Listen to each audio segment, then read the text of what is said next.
Hey everybody, welcome back for another What's Up Wednesday. I just talk with everyone about what's going on with the channel, and this time a little bit about what's going on with me. So I believe it was last week, I didn't have any content to put out. You know, October had ended and November started, and I just had so much going on in my personal life that was emotionally taxing. And on top of that, I work between 40 and 60 hours a week. I have other various things I'm trying to get off the ground, and I just got overwhelmed and just hit a wall. And I couldn't motivate myself to really do much of anything. And, it wasn't just making content. I wasn't doing anything that I didn't absolutely have to do, which was basically just like work and take care of my daughter and, keep the house up. That was all I could manage. So, learn to recognize in yourself when you're starting to reach that point. Don't let yourself get to that point. Find a way, find time to let off some steam. If you've got someone you can talk to. I really don't. I'm pretty isolated, which really isn't healthy for me. But it's emotional burnout, and it can really wreak havoc in your life. So be aware of that in yourself. Learn to recognize it in yourself when you're reaching that point, and do whatever you can to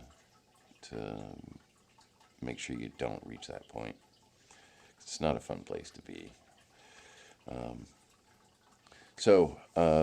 To make it up to everyone, since I was unexpectedly took that time off, I'm going to go ahead and put out extra videos that I said I wasn't going to do this month.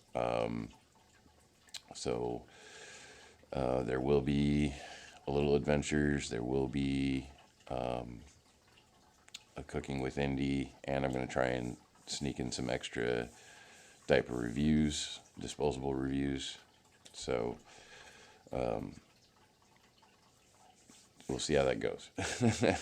I do work a lot. I got a lot going on. But I'm feeling pretty good now, and I feel like I can get it done. So there's that. And also, amazingly, even through that time, still gained subscribers. We're almost up to 300 subscribers, and I've been keeping up with the creator app and watching everything, and there are a lot of shares going out.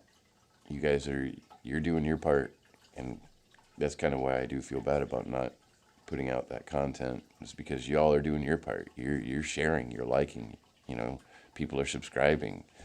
So we're growing. And that's really cool to see, and that really makes me feel good and lets me know that I'm putting out stuff that means something to people, or people are finding usefulness in what I'm doing. Creating our own little community here. Speaking of which, we have our first comment on the last What's Up Wednesday. The question was, what music takes you back to childhood? What music is really nostalgic for you and puts you in that headspace? And Robot Rights said, as a 90s kid as well, it has to be REM and Cranberries. I'm a huge fan of the Cranberries. and REM. I absolutely love both of those bands, but especially Dolores. Her voice was just amazing. She had such an amazing voice. And they said also Cyndi Lauper and Aqua. Can't really get down on the Aqua thing, although I could see it being nostalgic. Tori Amos, yes. And my dad's favorite, Elton John. Also a huge Elton John fan. Love Elton John's music. Crocodile Rock. Now that one there for is true for me too, because I grew up listening to Elton John on vinyl. My parents had a huge vinyl collection, and that was what I was saying for mine. But yeah, Elton John was another one that is big for me. Let's see, Pinball Wizard from the Tommy soundtrack. The soundtrack to the movie, because originally the Who did it, but for the actual movie it was Elton John's version, which was amazing. He took that piano intro and it was just all arpeggiated and quick, like. Just that guy is an amazing piano player. He's just phenomenal. Great singer too. So yeah. Robot Rights, thanks for commenting. Thanks for your input. Now I can relate, but I was actually a teenager during those years, so that doesn't really take me back to being little. But I do love a lot of those. Cyndi Lauper's one more from the 80s that I do remember.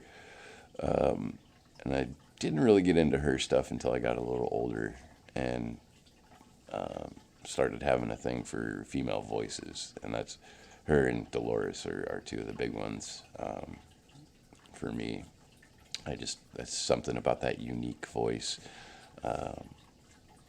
And Shirley Manson from Garbage. Oh my goodness, what a voice on that woman. So, there we are. And for our little extra piece, to tack on to the end of this one, wearing diapers to work. Now, I work outside year round. And it's now November. And it's starting to get chilly.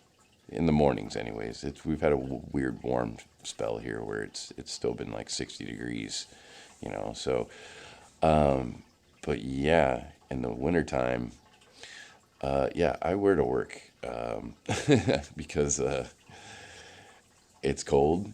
The cold makes my body temps up, and my body tempsing up and drinking a lot of coffee makes me have to pee.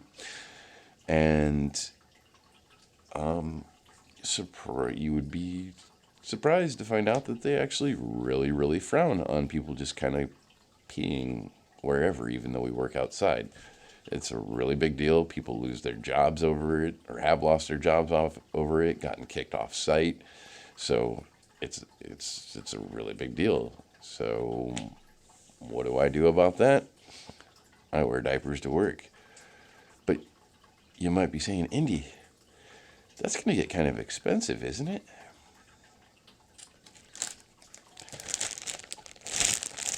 Guess it would help if I had the front of the package there. Abena M4s. These are actually not that expensive. I don't remember. I think I got 6 packs of these, and there's 14 per pack, I think. Yep, 14 per pack. And I got 6 packs of these off of Amazon for like $150, I think. So that's really not a bad price. And they're very absorbent. And for a medical diaper, these are great. There's a lot of people that just absolutely love these things anyways. They aren't my absolute favorite as far as being little, but as far as being able to wear to work and feel comfortable and not have to worry about whether or not I have to go, these are my go-to for wearing to work. They're not super thick, but they're thick enough, and they're super absorbent. There's plenty of material in there, and they're great, and they're not that expensive. So wearing them every day, not a big deal. It's a bigger deal is getting one on when my daughter's here without getting caught. 6-year-olds in privacy. Ooh. So that's my everyday diaper EDD. So what's yours? What's your go-to? Put the 2 W's in the comments and let us all know. Share yours. For me, I think that's it, and especially just the bang for the buck, what you get for what you spend. Like, you really can't top a Bina M4s. So, that's all I got for this What's Up Wednesday. Let me know down in the comments, what's your go-to everyday diaper? We'll see you next time. Till then, stay padded.